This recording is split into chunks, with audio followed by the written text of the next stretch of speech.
Two be connect with lord Krishna. ભગવાન કૃષ્ણની હારે જોડાઈ જાઓ તો ગતિ પાકી છે. બાકી એની હારે જોડાણા નહીં તો પછી કુગતિ થાય કે કઈ ગતિ થાય એ કંઈ ખબર નથી. અને આપણે તો એ દેશમાં રહેવા વાળા, જે દેશમાં ધ્રુવ પ્રહલાદ 5 વર્ષની ઉંમરે 7 વર્ષની ઉંમરે ભગવાનને મેળવે, તો એને 5 હાથે મળે તો આપણને 5 નહીં મળે. હે, બી પોઝિટિવ. અને યાદ રાખજો, ગતિ મેળવવા માટે, ભગવાનને પામવા માટે તમને કોઈ બહુ ભણતરની જરૂર નથી, બહુ જ્ઞાનની જરૂર નથી, બહુ આવડતની જરૂર નથી. આવડતવાળા જ બધા અટવાણા. અને એટલે આપણી દેશી સંતવાણીને એમ કે, આ તો કાંઈ ગાંડાની વણજાર, આનો ગણતા ન આવે પાર, આ તો ગાંડાની વણજાર. ભગવાનને મેળવવા માટે ગાંડું થવું પડે. ગાંડા થાવ તો ભગવાન મળે.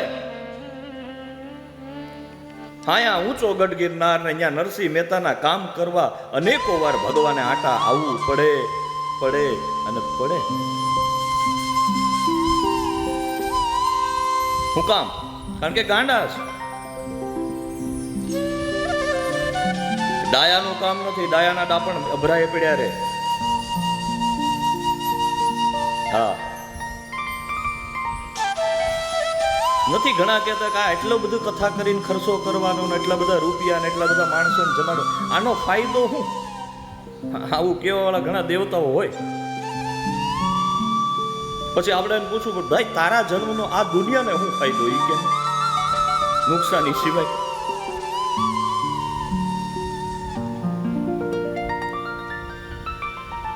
ये तो प्रेम की बात है.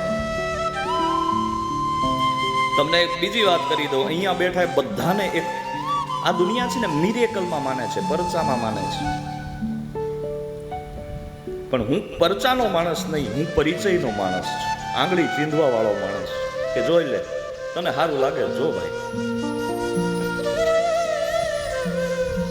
તમારો મારો હવનો અનુભવ છે. આ કથાના મંડપમાં આવ્યા પછી આપણને આપણો મોબાઈલ સાંભળતો નથી.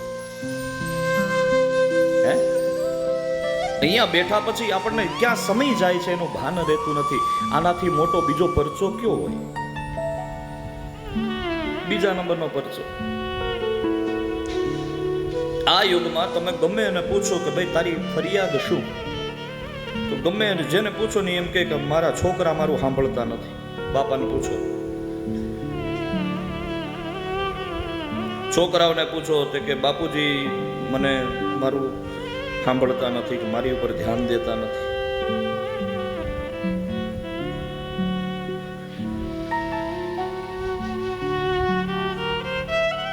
માને પૂછો કે છોકરાઓ મારું સાંભળતા, ગમે એને પૂછો, દાદાને પૂછો, મારો છોકરો મારું સાંભળતો નથી.